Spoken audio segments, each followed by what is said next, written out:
Oh, Gloria, how lovely to have you with me today. Thank you for joining me.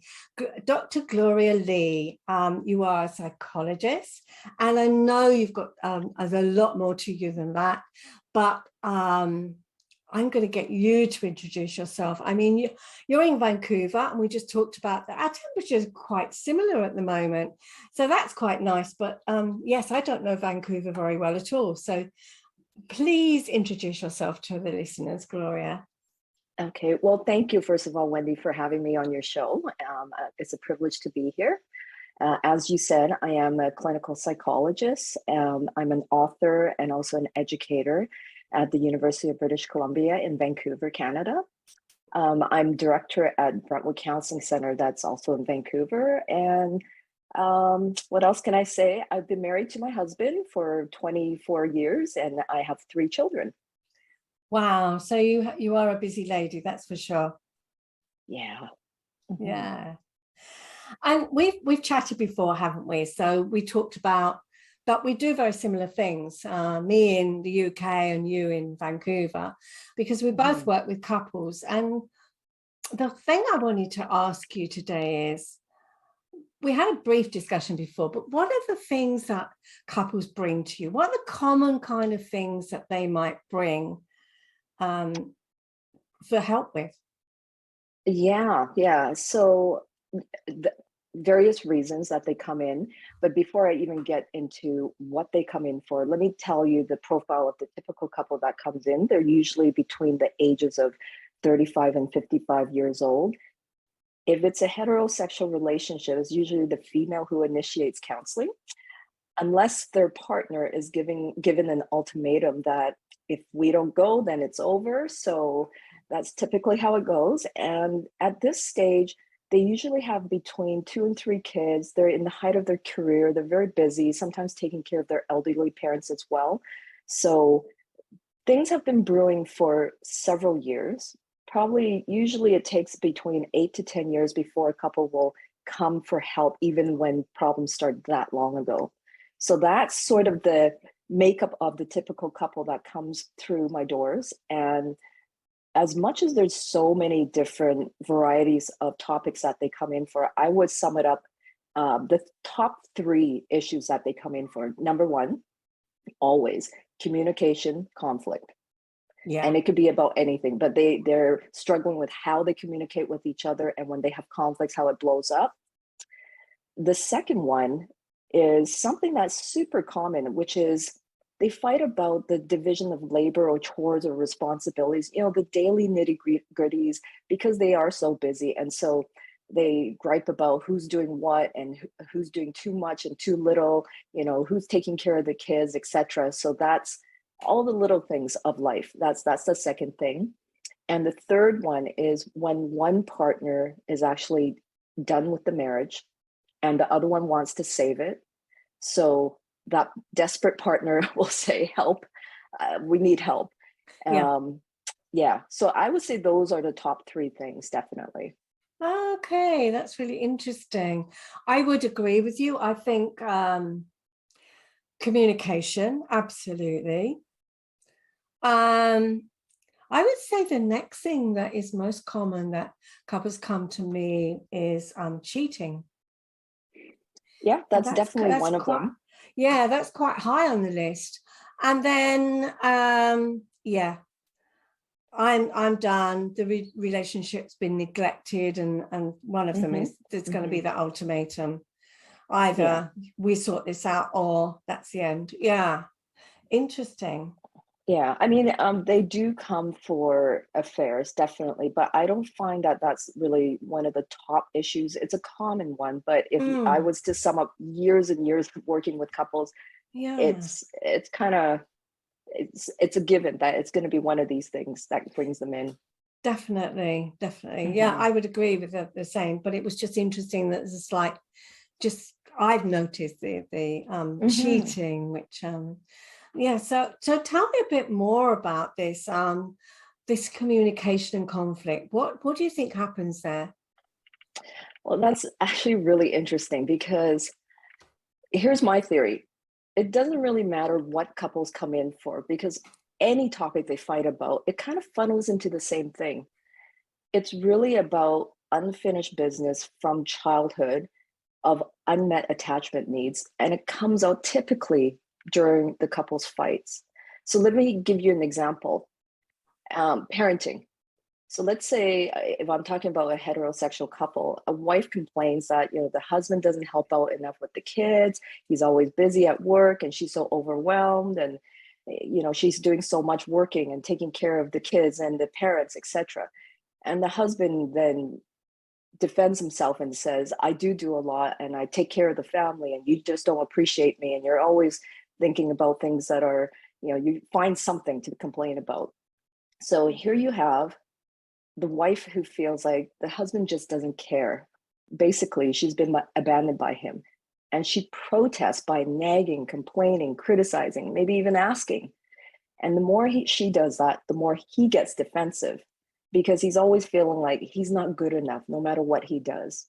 So what does he eventually do? He avoids her, just to not hear any of that.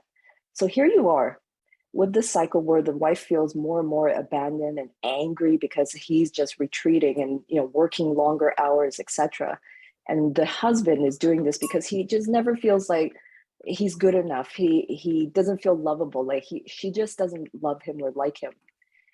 And when I dig a little further, I find that when I ask about, let's say, the wife's childhood and what happened with her parents growing up, and she would say something like, well, from a very young age, I had to take care of my younger siblings. My parents were busy working. They provided food, clothing, shelter, basic needs. But pretty much I was left to fend for myself, and I had to take care of my younger siblings. There was really no one there for me. So again, that similar theme of abandonment, who's there for me? Who can see me? Who knows me? Who's going to take care of me? And I asked the husband, tell me a bit more about your childhood. What happened there? And he would say something like, well, my parents were pretty critical, especially my father. Nothing was ever good enough for him. He would criticize everything that I did. If I got, straight A's and 1B, he would say, hey, what's up with that B? So it felt like I always had to please him. Nothing was ever good enough. And so over time, I learned to hide by just working harder, staying away from the family, and not sharing anything with my parents. So here you are. The husband is doing pretty much the same thing as what he did growing up to avoid consequences, being criticized and shamed. And if you were to replace the names of the husband's parents and the wife's parents to the husband and wife now, pretty much they're doing the same thing to each other. Yeah. So that it's so interesting when that happens, because nobody really realizes it, and nobody even can link the similarities of why certain things trigger us so much. But it's really fascinating how that happens. Absolutely. And either I totally get what you're saying, and I see that as well. And it is we develop the coping mechanism to survive as children, and that's what happens, isn't it? So for example, with a husband, his coping mechanism was to just retreat when the going got tough. And then he carried that on into adulthood. Well, it served him quite well as a child, because he put his head down and tried to get the grades. He would keep dad happy, but he would keep out dad's way. That's right. But he's doing the same with his partner now. So yeah. And I often tell the couple that what helped you back then to protect you, it was very adaptive as a kid, that you had no choice. You had no other way of knowing how to protect yourself. But when you do the same thing as an adult now, it's actually, it works against you because you're creating the same thing again. Yeah. Absolutely. Was it Einstein who said, if you keep doing the same thing over and over again, it's a definition of insanity? It is. And the interesting thing is, couples usually don't see this. They will focus on their partner and say, they make me feel this way because of what they're doing. If it wasn't for them, then I wouldn't be the way I'm Yeah. feeling or how I behave. And so it's a chicken and egg, because I could say to the wife that, well, it's because he avoids you, and that's why you get angrier and more critical of him. And because you're more critical of him, that's why he avoids you, right? Like, Yeah. there's two wrongs don't make a right. And when we focus on our partner, we're really heading the wrong direction. And it's really about slowing things down. I always say to my couples that the key moments are actually the arguments themselves, because it's the arguments that is the trigger of what we are still lacking, the attachment need that was missing from our childhood. And so the trigger for the wife obviously is she's abandoned, she's all alone, nobody cares about her in anything they fight about. And for the husband, the common theme is I'm never good enough no matter what I do, and Yeah. the shame. And so if they slow down enough in those key moments of the fight, and just to take a step back and know that it's happening again, it's just a different content that we're fighting about, but it's the same theme, always the Mm. same theme, then you could slow it down, take a time out if necessary, because Yeah. sometimes you're just so emotional, you can't think straight. And if you're able to just kind of slow down, back up and look at the bigger picture, Mm. we could actually use those key moments of fighting to, instead of repeating the harm that was done to us, we could turn it around and heal each other and heal ourselves of these attachment needs. Yeah. So it's actually very powerful, those moments, but nobody really knows that. And people just kind of fight, and they go really quickly, and they're not in their head, they're just emotional. So it's such a tricky thing, but if we're able to help couples to really slow down, understand Mm. what the trigger is, and ask Mm. themselves, what am I feeling and why am I feeling this way right now? And to just maybe ask for what you need from the other person instead of complain about what you don't have. Yeah. Or the other one that I hear a lot is you should know. Yes, yes. If you really love me, you would know. I won't have to tell you, or I've already told you a million times. Why do I need to say it again? Right? Okay. And I often will, if they have children, I will say to them, well, have you ever told your kids that you love them? And they'll both say, of course, yes. Did you only say it once? And if your kids ask, do you love me? Well, you say, well, I already told you once, so you should know, right? It's silly.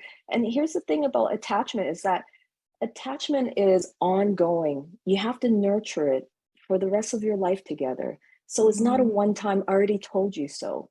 And if Mm. you don't know, it's almost like a test. If you don't know, then you don't really love me. Yeah. Well, do we get it right all the time? No. So why do we expect our partner to always know what we need or what we want? And that's one of the things that get to couples all the time, that they're expecting that we've been together for so long, and if you don't know, then that's it. That really nails it. That you don't care. It really means that. And I say, no, actually, it doesn't mean that. It just means that in this moment, they're struggling with their own internal processes. They're not even thinking about you right now. They're just thinking, how do I protect myself? Because I'm so overwhelmed Mm. and I feel so much shame and all of that I'm just thinking about myself. That's all they're thinking about, really. Yeah. And I think they could just feel that wound and they can't make sense of what's going on around. All they feel is that, yeah, the wound, they've been attacked in their minds, and therefore Yeah, they need to defend themselves, but that means they're going to attack back.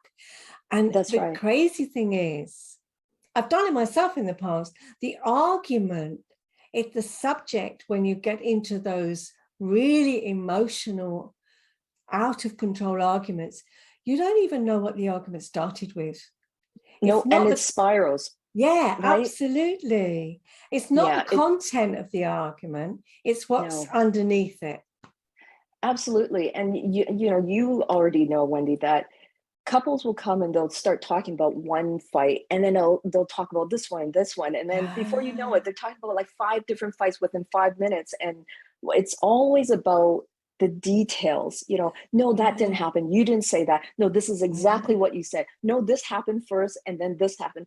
Who cares? Who cares? Like it's not about who's right or who's wrong. And I often remind couples that our memory's pretty poor, first of all. All of us will remember things the way we remember it. And there'll be certain things that will stand out that you will think, yes, it happened this way. And this is what I said. This is what you said. And you can't argue it with your partner because they will remember it a different way. It doesn't, and who really cares? It's not about the details of the content, but it's really about, as you said, what's going on underneath that drives this this argument right now. And it's always the same. It's not the negative communication. It's really the unmet need that's protecting itself. That's really saying, do you see me? Do you hear me? Do you know me? Do you like me? Are you there for me? Yeah. And And so that child could never speak up, could it? That child, it dealt with things in the best way it knew how, but it was the communication, being able to tell your parents, you're not listening to me. You would probably be reprimanded, and you'd get worse than you'd already experienced. So you just had to learn a way of dealing with it. But you're right. And then that becomes, when the adult, the small child is still there within that person saying, but you don't really care about me. You're not listening to me. You don't love me. You don't bother with me. It's all of that, isn't it? And I think that's the part that many adults just don't get. They say, well, I should have been over that. I should have got over that. But they don't realize how deep those wounds are and how embedded it all is. Yeah, absolutely. And that is so core what you just said, that you're not ever over it, but you've learned to adapt to it, either by protecting yourself in these unhealthy ways. It probably worked as a kid because you had no power or authority or control. So that's the best you could do given your circumstances. But as an adult now, using the same skill set, it becomes maladaptive in a healthy environment where you could do differently. But because you haven't learned the skills, you're doing the same thing and creating the same environment once again. And so really, when I do couples work, it's really about doing individual work with two people, but at the same time so the other person can hear it. And what that does is, number one, it changes the perspective of the other partner, that when they're able to hear the story of their partner's upbringing, all of a sudden it softens them, because now they get it. They get why the wife is so critical, that she was always alone and no one helped her, and she's feeling the same way again. So and then the wife hears that, wow, your dad criticized you all the time and you felt so shamed all the time and not good enough, and I don't want to make you feel that way again. And so somehow when we hear each other's stories, it softens us because we understand. And with understanding, there's compassion. With compassion, then there's change behavior. So now the next step really is then teaching them the skills that they never received growing up, by being assertive, by learning how to ask each other for what they need, instead of just kind of talking about the content and the surface issues, instead of what's really, really real deep down inside. Well, it's a very fascinating conversation. There's a lot that I identify with, but yes, it's lovely to hear your perspective on it as well. So thank you for sharing that today. What is one thing that you could say to couples right now, or even individuals? What is one thing that they could put into action? One tip that would serve them all right now? I would say, in that key moment of a fight, remember that this is not a bad thing. The key, that fight is actually the key to healing yourself and healing each other. If we could think of it that way, then fights are not as scary and we could do it a little differently. And that's what I would Yeah, say. great. And I think the one where you said time out, I think that's a really powerful kind. I would add that, if I may, because I think that if you're feeling that it's just spiraling to such a degree, then Yeah. walk away so that you can just collect your thoughts and calm down enough to be able to have a conversation, rather than it becoming. I noticed that what happens when those arguments get really out of control, they get personal insults come into it. Mhm. And that is so damaging, isn't it? It is, absolutely. And I would tell my couples that it takes about 30 seconds for you to get triggered and it's game over. You're just not in your rational mind anymore. It's all about emotions and protection. But it takes at least 30 minutes for your brain to calm down. So if you feel like your brain is kind of fluttering and getting to that emotional state, that's when you need to call the time out and slow things down. There's no rush. And most of the time, when we're going so fast in an argument, that's when we spiral and it gets out of control. We hurl insults and things that are very, very hurtful, and we cause more damage. So just slow it down. That's it. Yeah. So tell us about your book. You're an author, so. Yeah. So last year I wrote a book called The Kick-Ass Couple: 7 Secrets to Transforming Your Relationship. And this is, the funny thing is, this is a book for couples. However, it's actually really for individuals as well. I've gotten more feedback back from individuals than couples, which is I thought was fascinating. But it's really about some of what I just talked about. What are the key things that people get wrong in relationships and why they get in trouble? And how do we very easily and simply course correct these things? And most of it is about your own journey. So you can read it as an individual and you can also read it as a couple. I do have exercises at the end of each chapter for couples to do together, and you can absolutely do it by yourself as well. So it is for made for romantic couples, but I found that it's actually applicable for many people in different types of relationships as well. Brilliant. Yeah, I can't wait to read the book, actually. Yeah, I'm going to get the book. It sounds really good. So thank you so much for today. I've really enjoyed our conversation. What's one easy way that people can get in touch with you? Because I will put all your details in the show notes, but just one easy way. Just on my website, it has all my details of, my book and my social media, etc. And I have blog posts as well for people who are interested. But my website is drglorialee.com. Pretty easy. Brilliant. Thank you so much. I've found our conversation fascinating. Thank you so much. Okay, well, thank you too, Wendy.